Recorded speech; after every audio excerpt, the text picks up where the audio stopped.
Shalom jemaat Tuhan yang dikasihi oleh Tuhan. Tema yang mau saya ajak kita renungkan bersama-sama ialah tidak berdosa saat menderita. Terambil dari Ayub 1 ayat 21 dan Ayub 2 ayat 10. Saya akan membacakan bagi semua jemaat Tuhan Ayub 1 ayat 21. Demikianlah firman Tuhan. Katanya, dengan telanjang aku keluar dari kandungan ibuku, dengan telanjang juga aku akan kembali ke dalamnya. Tuhan yang memberi, Tuhan yang mengambil, terpujilah nama Tuhan. Ayub pasal 2 ayat 10, firman Tuhan katakan, tetapi jawab Ayub kepadanya, engkau berbicara seperti perempuan gila. Apakah kita mau menerima yang baik dari Allah, tetapi tidak mau menerima yang buruk? Firman Tuhan kemudian katakan, dalam kesemuanya itu Ayub tidak berbuat dosa dengan bibirnya. Jadi dari frasa yang terakhir inilah kemudian saya mengangkat tema tidak berdosa saat menderita. Nilai orang sebenarnya tergantung pada sikap dan kemampuannya menghadapi realita hidup, yaitu penderitaan. Seperti sekarang ada pandemi dan ada resesi. Dan orang yang berhasil adalah, dan orang yang menguasai dunia adalah, atau bangsa-bangsa yang menguasai dunia adalah, mereka yang mampu mengatasi penderitaan, mereka yang mampu mengatasi kesulitan, atau bahkan mereka yang mampu menertawakan penderitaan atau pergumulan. Oleh karena itu, kita akan bersama-sama belajar dari firman Tuhan, bagaimana supaya ketika ada penderitaan, yang pertama kita lakukan ialah tidak berdosa karena kita tidak menghujat Allah. Tidak menggerutu kepada Tuhan, tidak menyalahkan Tuhan, dan juga tidak menyalahkan keadaan, tidak menyalahkan orang lain, melainkan belajar untuk ikhlas tabah menerimanya, dan kemudian mengatasinya dengan kekuatan Tuhan. Dari firman Tuhan yang tadi sudah kita baca, saya mulai dari pasal 1 tentang Ayub itu disebutkan, Ayub itu adalah orang yang saleh, orang yang jujur, takut akan Allah, dan menjauhi kejahatan. Tuhan sendiri yang mengatakan, sebab tiada seorang pun di bumi seperti dia, yang demikian saleh dan jujur, yang takut akan Allah dan menjauhi kejahatan. Ini jawaban Tuhan kepada iblis yang melapor kepada Tuhan setelah mereka mengelilingi dunia. Kemudian firman Tuhan juga ceritakan, Ayub yang saleh itu mempunyai 10 anak. Kemudian diuraikan 7 anak laki-laki dan 7 anak perempuan. Bagi saya ini juga penting, karena rupanya pada masa Ayub pun sudah ada penghargaan terhadap perempuan. Kalau kita misalnya lihat kisah memberi makan 5.000 orang, maka kemudian Matius melaporkan ada 5.000 orang laki-laki yang ikut makan itu, kemudian disebutkan tidak termasuk perempuan dan anak-anak. Jadi belum ada kesejajaran, belum dihitung di situ keadaan atau status perempuan dan juga anak-anak. Kemudian kekayaannya adalah 7.000 ekor kambing domba, 3.000 unta, 500 pasang lembu, 500 keledai betina, dan budak dalam jumlah yang sangat besar. Dan kemudian disimpulkan, Ayub adalah orang terkaya dari semua orang di sebelah timur. Maka dari sinilah kemudian muncul kesimpulan, yaitu bahwa orang saleh akan hidup kaya. Tetapi kehidupan tidak selalu berjalan seperti yang diharapkan. Suatu hari orang Sheba merampas lembu, sapi, keledai betina, dan membunuh budak-budak Ayub. Tinggal satu orang budaknya yang selamat yang melaporkannya kepada Ayub. Kemudian firman Tuhan katakan, sementara orang itu berbicara, jadi masih pada saat yang sama, ada lagi berita, api dari langit membakar habis kambing domba dan penjaga-penjaganya. Lalu sementara itu juga, jadi bersamaan waktunya, orang Kasdim merampas unta-unta dan membunuh penjaganya. Sementara orang itu masih berbicara, semua anaknya yang sedang makan dan minum di rumah kakak sulung mereka, tiba-tiba datang angin keras meruntuhkan rumah itu dan menimpa mereka semua yang di dalamnya, sehingga 10 orang anak Ayub meninggal dunia. Bayangkanlah dalam waktu yang sangat singkat, semua yang dimiliki oleh Ayub hilang begitu saja. Bagaimana kemudian respons Ayub? Itu yang kita lihat pada pasal 1 ayat 20. Maka berdirilah Ayub, lalu mengoyak jubahnya dan mencukur kepalanya. Kemudian sujudlah ia dan menyembah. Jemaat yang dikasih oleh Tuhan, kita lihat ada kombinasi dua hal di sini. Yang pertama ialah Ayub mengoyak jubahnya dan mencukur kepalanya adalah gambaran kehancuran hatinya.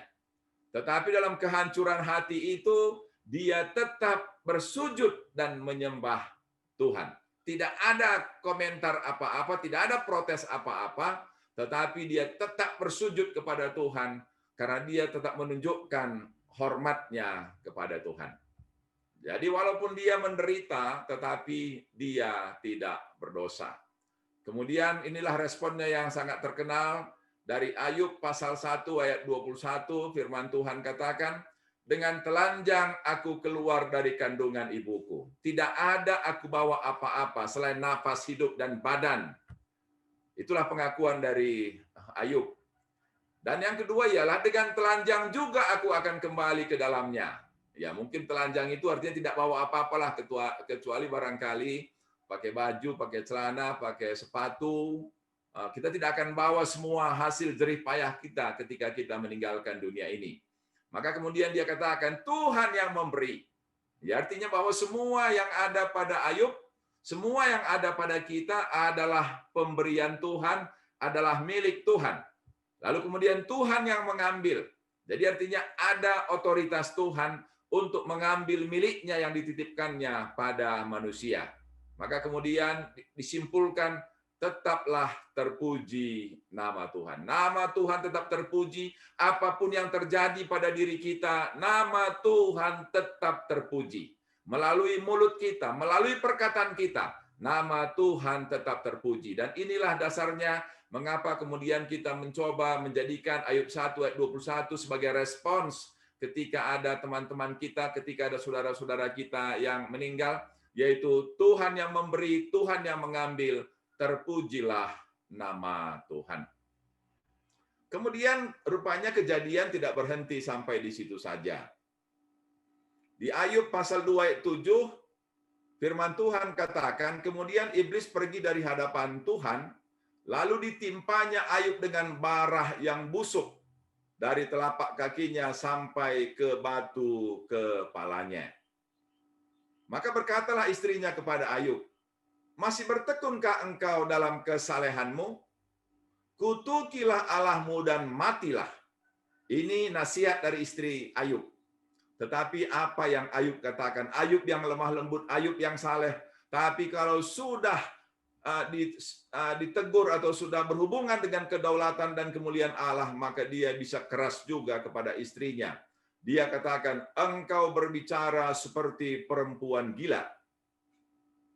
Apakah kita mau menerima yang baik dari Allah, tetapi tidak mau menerima yang buruk? Jemaat yang dikasihi oleh Tuhan, kehidupan tidak pernah selalu statis, baik terus atau buruk terus, selalu berganti-ganti Tuhan izinkan. Dan itulah konsekuensi hidup. Kalau kita berani menerima yang baik, maka kita juga harus menerima yang buruk. Dan kemudian Tuhan memberikan penilaian atas perkataan Ayub, yaitu Ayub tidak berdosa ketika dia menderita. Dia tidak pernah menyalahkan Allah, dan dia menerima nasibnya dengan tabah dan ikhlas.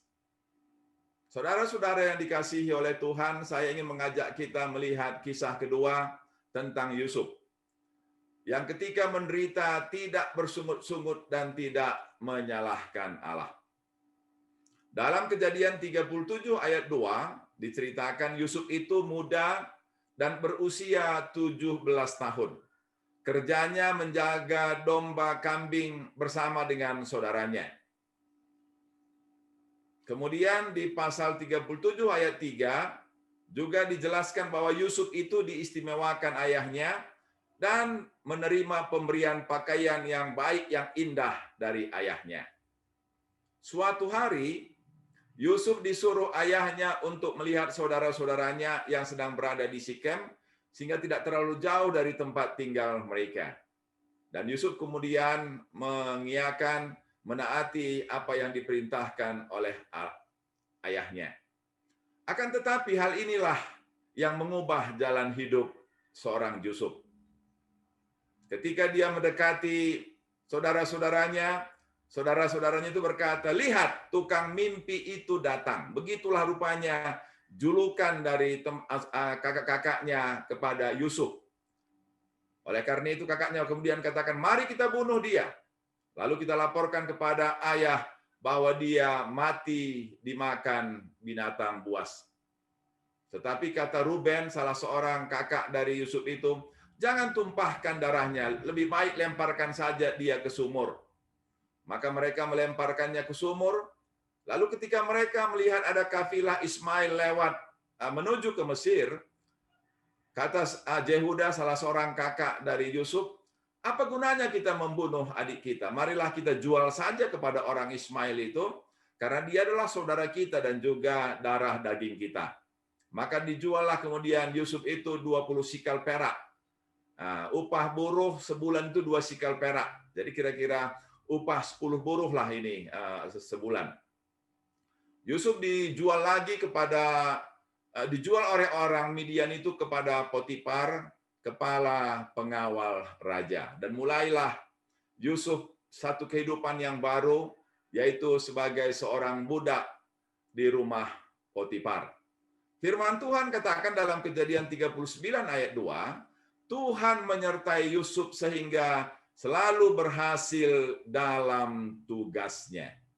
Saya melihat di sini arti dari menyertai Yusuf sehingga dia selalu berhasil ialah karena Yusuf tidak menggerutu ketika dia harus menjadi seorang budak. Tidak menyalahkan Allah, tidak menyalahkan siapapun, tapi dia bisa menerima dengan ikhlas. Nah, dalam keadaan seperti itulah kemudian Allah menyertai, Allah memberkati Yusuf sehingga ia selalu berhasil dalam kehidupannya.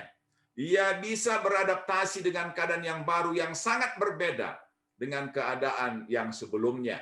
Sebelumnya ia adalah anak yang manja, anak yang diperlakukan secara istimewa oleh ayahnya, tetapi sekarang dia harus menjadi budak di rumah satu keluarga Potifar.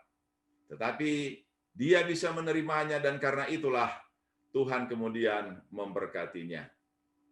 Jemaat yang dikasihi oleh Tuhan, itulah sebabnya ketika istri tuannya menggodanya untuk melakukan hubungan yang terlarang, maka kemudian Yusuf menolaknya dengan mengatakan, "Dengan bantuanku, tuanku itu tidak lagi mengatur apa yang ada di rumah ini, dan ia telah menyerahkan segala miliknya pada kekuasaanku.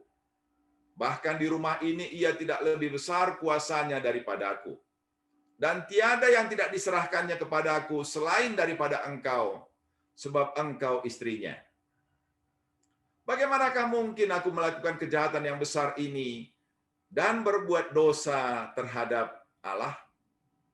Padahal ini peluang baginya, kesempatan baginya, barangkali bisa menjadi suami istri Potifar, atau barangkali bisa menggantikan Potifar, menjadi tuan di rumah itu.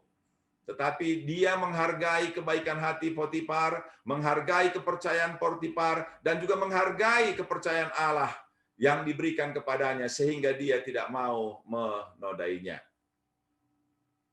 Tetapi kejujuran dan kesetiaannya berbuah pahit juga.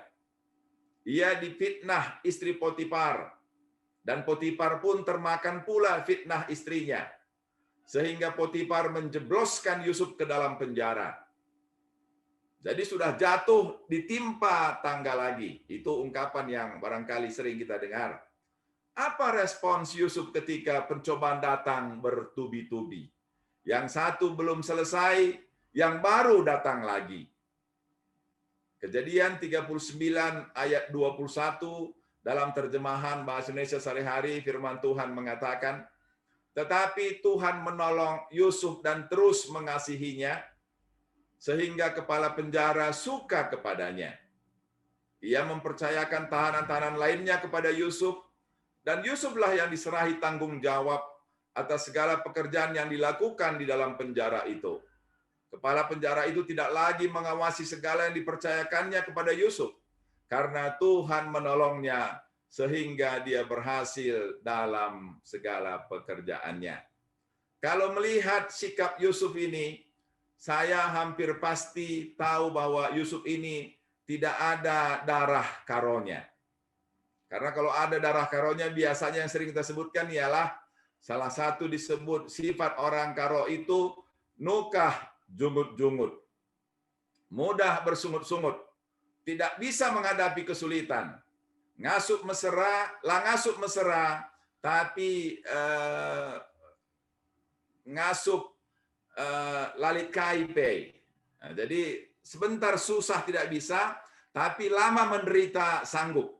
Nah, itulah barangkali sifat kita yang harus kita tinggalkan dengan belajar dari Yusuf ini, sehingga kesulitan apapun tidak membuat kita jungut-jungut, tidak mencari siapa yang bersalah, tetapi menerimanya dengan ikhlas dan percaya bahwa Allah akan memberikan pertolongan tepat pada waktunya dalam kehidupan kita.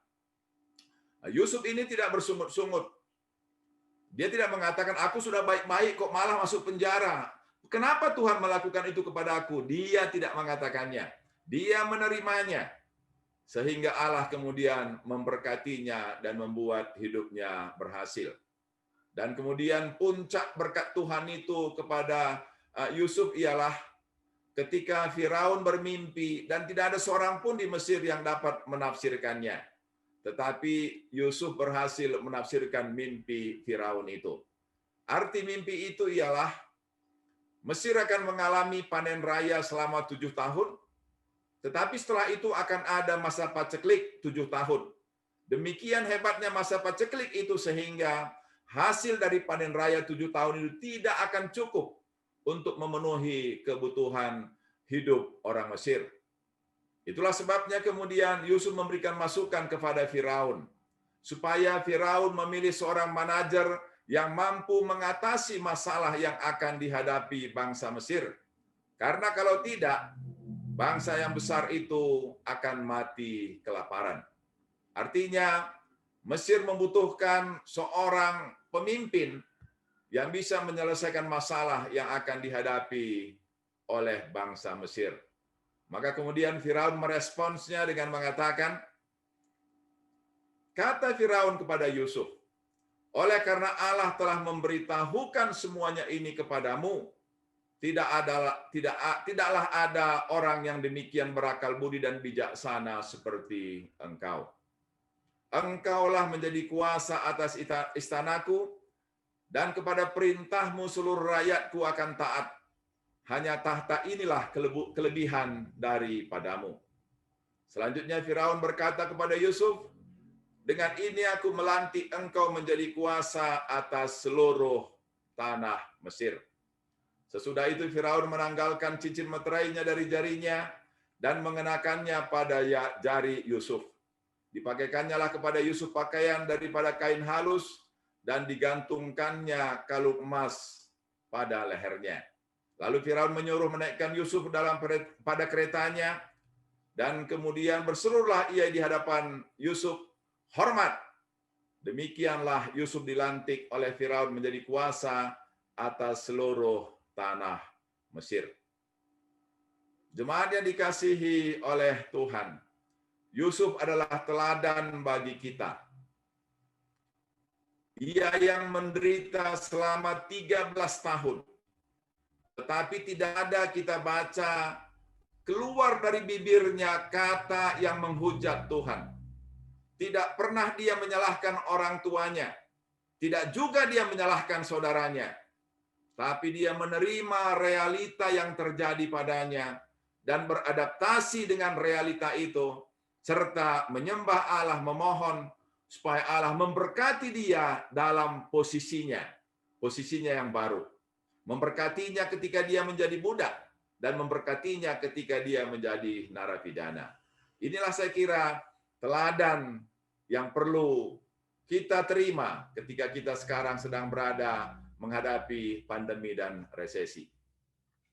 Contoh yang ketiga, jemaat yang dikasihi oleh Tuhan, kita mau belajar dari Tuhan Yesus karena bagaimanapun dia adalah teladan kita.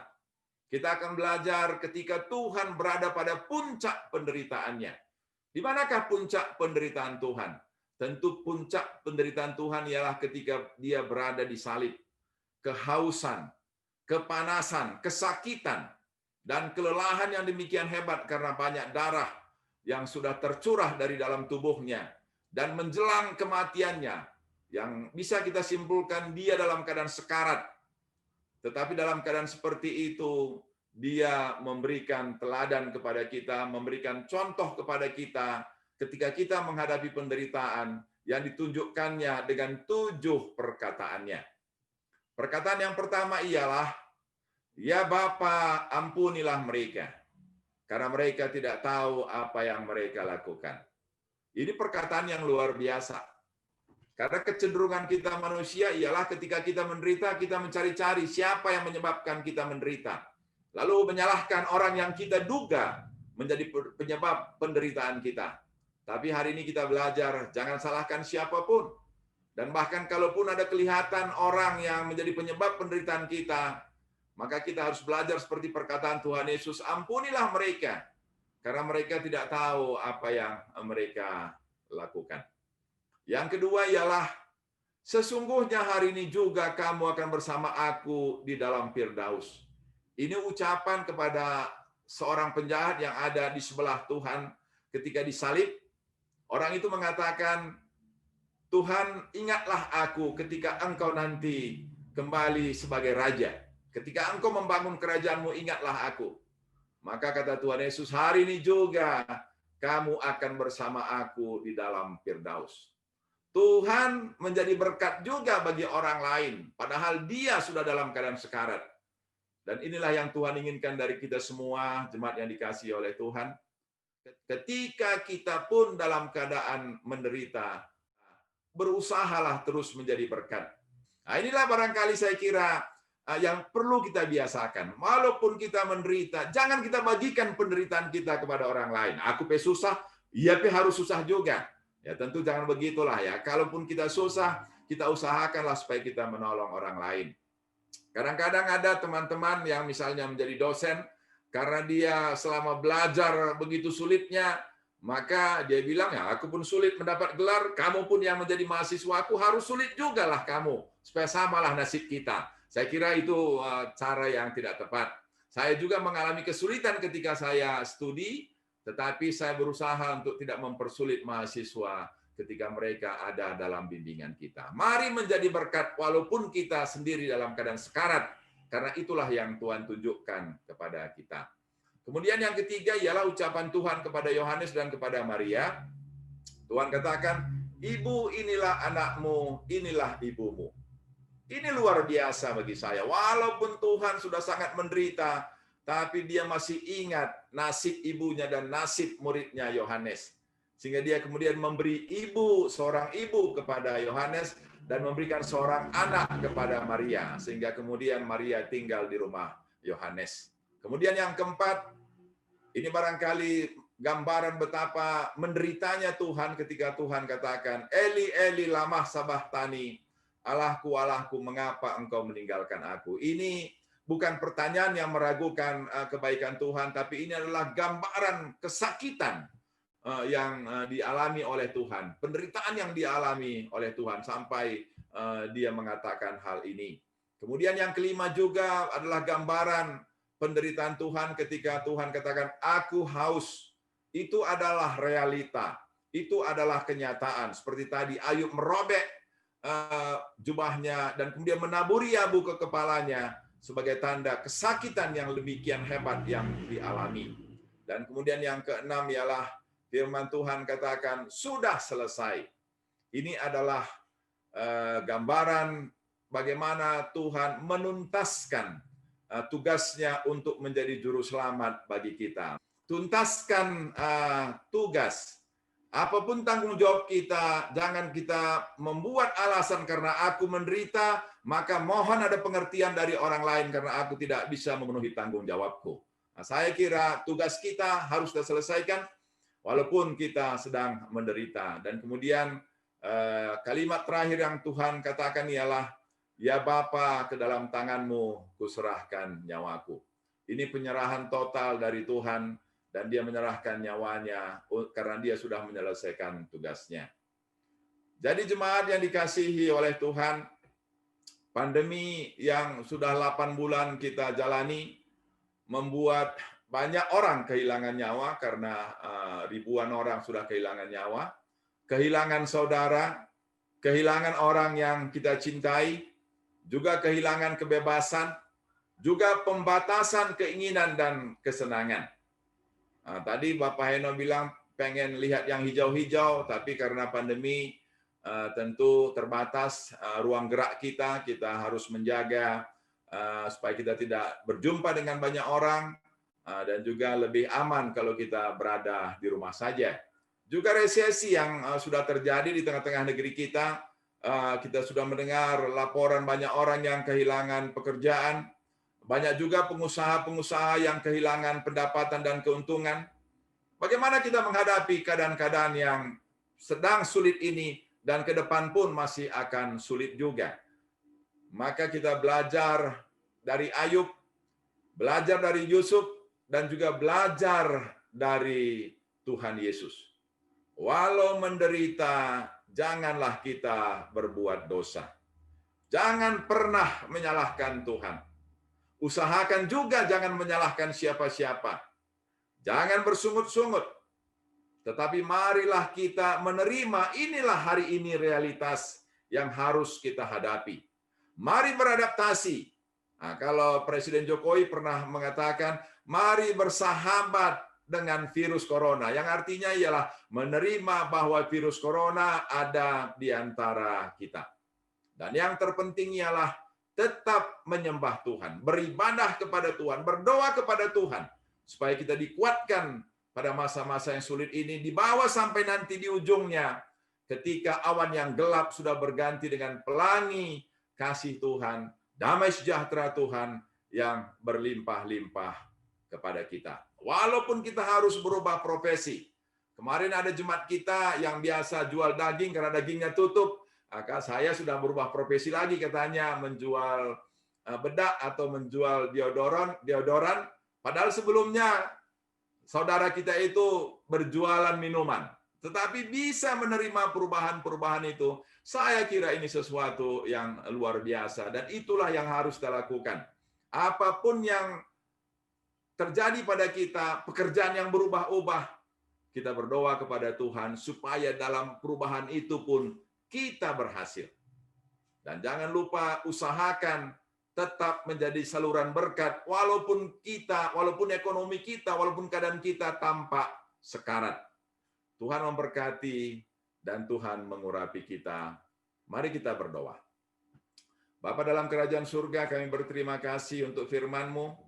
Biarlah firman-Mu bukan hanya sekedar menjadi pengetahuan bagi kami, tapi kami ingin melakukan firman-Mu. Kami ingin juga Tuhan seperti Ayub, kami ingin juga seperti Yusuf, kami ingin melakukan apa yang Tuhan Yesus contohkan kepada kami, supaya kami tidak dikuasai dan dihancurkan oleh masa-masa sulit, penderitaan-penderitaan yang kami alami hari ini, tapi kami berhasil melewatinya, mengatasinya, sampai nanti kemudian damai sejahtera Tuhan bergulung-gulung datang mengalir di dalam kehidupan kami. Terpuji nama-Mu ya Bapa, dalam Kristus Tuhan dan Juru Selamat kami berdoa, kami mengucap syukur kepadamu. Amin.